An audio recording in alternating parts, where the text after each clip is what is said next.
¿Cómo se define el tiempo flexible en la teoría convencional? La teoría convencional en el tiempo flexible en economía es el estudio de cómo la gente decide en qué gastar sus recursos en los bienes y servicios necesarios. Depende de una serie de suposiciones que... En un libro de gran influencia publicado por primera vez en 1932, Lionel Rubius, un profesor de economía de la Universidad de Londres, define esta ciencia como el estudio de las circunstancias que afectan material para el bienestar. Los principios fundamentales de la economía convencional, los cuales fueron el primer grupo de principios económicos propuestos, no han cambiado mucho en aproximadamente en 80 años. La economía investiga la forma en que la gente satisface sus deseos ilimitados con escasos recursos. Define que el tiempo flexible en la teoría convencional es un problema. El economista William Mansur dice que los deseos de la gente son infinitos, pero los recursos para satisfacerlos son escasos. Según él, una teoría simplifica la realidad económica para hacer predicciones en el mundo real. Como se puede ver en el caso, según lo observado en el capítulo de Mandelbrot, tomamos como referencia el comportamiento del precio de las acciones de Ecopetrol, haciendo énfasis en el que el precio de las acciones se mantienen alerta en los momentos de alta tensión y los mismos se relajan en los momentos de calma. Como se puede ver en la gráfica, el comportamiento de la acción de Ecopetrol tiene una tendencia al comportamiento del Brent. Como bien se sabe, la caída del precio del barril del petróleo afectó fuertemente a la economía colombiana, asimismo lo hizo en el mercado accionario. En la presente gráfica vemos la evolución del precio de las acciones de Isagen, Ecopetrol y Pacific Rubiales ante la fuerte caída del precio de barril de petróleo. Podemos observar un comportamiento negativo de las acciones de Ecopetrol y Pacific Rubiales ante este choque y por el contrario un choque positivo de las acciones de Isagen. Le hemos dicho a los accionistas que nosotros sudamos petróleo para producir utilidades. Pues bien, este año, el año 2016, cuyos resultados estamos reportando hoy, es un año en que esa sudada de petróleo produjo petróleo rentable y petróleo para utilidades. Produjimos 1.6 billones, 1.6 millones de pesos de utilidades. Habríamos querido que fuera más, pero el precio fue muy bajo. Pero ahora ya los costos los redujimos muchísimo, de manera que cada barril a 55 o ojalá más dólares va a volver a producir muchas utilidades. Esas utilidades son para ustedes, para el gobierno, a través del cual todos los colombianos somos accionistas, para los minoritarios. Señoras y señores, nosotros sabemos, tenemos en el corazón el que ustedes han depositado en nosotros su confianza. Todos los días en nuestras manos está su confianza y trabajamos para que esas manos de Ecopetrol les reporten a ustedes un resultado virtuoso no solo en el valor de la compañía, que ojalá la acción se siga comportando cada vez mejor, sino también en dividendos. De manera que el 16 fue un año bueno, aprendimos mucho, rebajamos mucho peso, nos volvimos más musculosos y en el 17 vamos a seguir trabajando duro para ustedes, sudando petróleo para producir utilidades. El precio del petróleo sigue en aumento en el mercado internacional y supera los $55 el barril. Como consecuencia de esta situación, la acción de Ecopetrol sube a niveles que hace meses no se veían. El precio del petróleo en el mercado internacional ha mejorado por varias causas. Rusia y Arabia Saudita particularmente quieren renovar ese acuerdo de seguir recortando la producción en el año 2018. Ese comportamiento es coyuntural y es posible que permanezca por unos días más. Los precios en general en el mercado son volátiles, ¿no? Y esta euforia en general ha sido influenciada muy fuertemente después de los huracanes de los Estados Unidos, donde se redujo sustancialmente la producción. En Colombia se refleja también en los precios de las acciones de Ecopetrol. Retomando la correlación con el precio internacional del barril de petróleo, la acción ha llegado a un precio máximo de 1.740, un precio que no veíamos desde el año 2015. Los analistas creen que es probable que la acción termine el año con un buen valor. Puede llegar a los 1.480, que es un nivel de resistencia importante, y de ahí, de continuar la coyuntura macroeconómica que vemos en los precios del petróleo, sí se podría seguir en esta tendencia alcista. Ese aumento en el precio de las acciones beneficia a más de 450.000 accionistas de Ecopetrol. Videos vimos dos escenarios. Uno explica el comportamiento de la empresa Ecopetrol durante el año 2016 y el otro a noviembre del año 2017.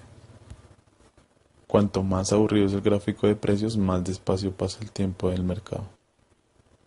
Como bien se explica en el último video, se puede observar que el precio de las acciones varía según decisiones políticas o económicas. Como se puede observar en la gráfica, el comportamiento del Brent en el último año ha sido positivo y lo mismo ha ocurrido con el precio de la acción de Ecopetrol. Lo que nos lleva a la conclusión que si el mercado es turbulento, el tiempo se pasa rápido y por el contrario, si el mercado está calmado, el tiempo se pasa lento.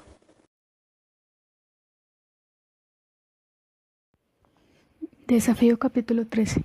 A partir de la huella dactilar fractal, escoger dos acciones, una internacional y otra nacional del sector financiero. Identifique y compare gráficamente, por medio de diagramas, cuál de estas acciones presenta mayor riesgo y cuál es más estable. Explique por qué.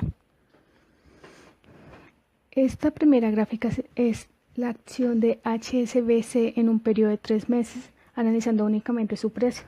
Esta segunda gráfica es la gráfica de la acción de Argos en un periodo de 3 meses, analizando únicamente su precio. No se puede resolver el desafío debido a que el autor no plantea específicamente alguna forma de resolver e intentar replicar la huella dactilar fractal. Además, los compañeros de la noche no especificaron un periodo de tiempo.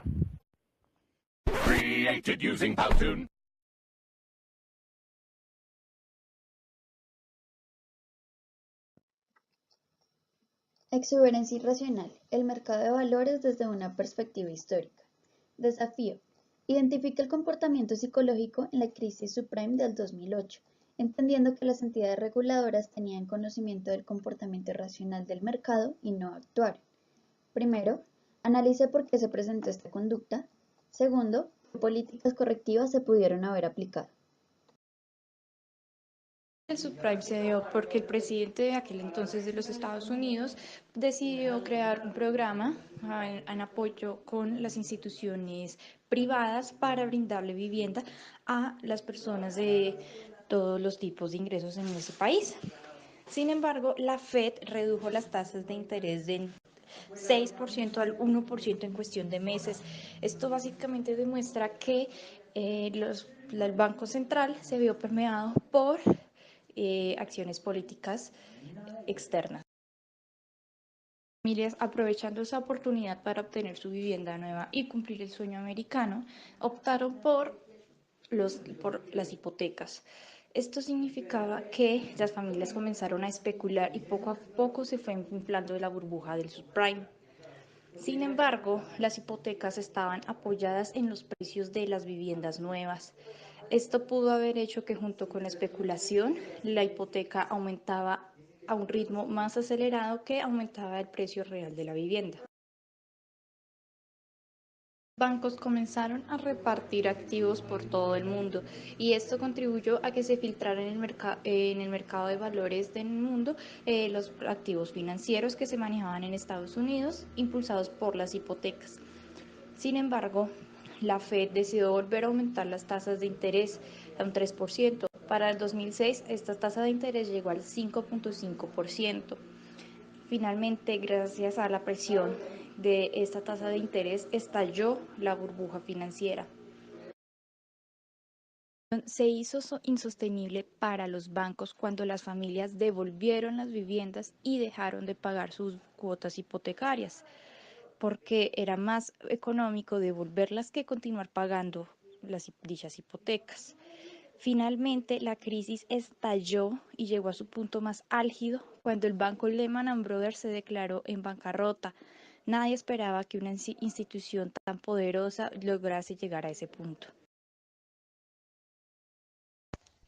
Las políticas correctivas que se pudieron haber aplicado para este contexto son 3. La primera, que el Banco Central, en este caso la Reserva Federal, tenga total autonomía sobre sus decisiones, evitando así que los intereses políticos y de grupos económicos específicos permeen pues las decisiones. El segundo es que se haga un estudio adecuado sobre la solvencia de las personas a las que se les va a dar un crédito, en este caso para vivienda. La última estrategia sería crear fondos o programas de resistencia como Fogafín para la bolsa, de tal manera que así hayan inversiones riesgosas, se tenga un seguro y en caso de que se formara una burbuja no sea tan fuerte la caída.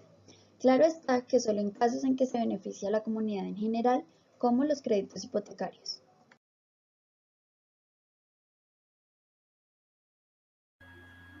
Para analizar el Colcap del 2005 al 2015, los datos del 2005, 2006 y 2007 no se encontraron. Se encontraron datos desde el 2008 hasta el 2015, que fue lo que se quiso analizar en este desafío.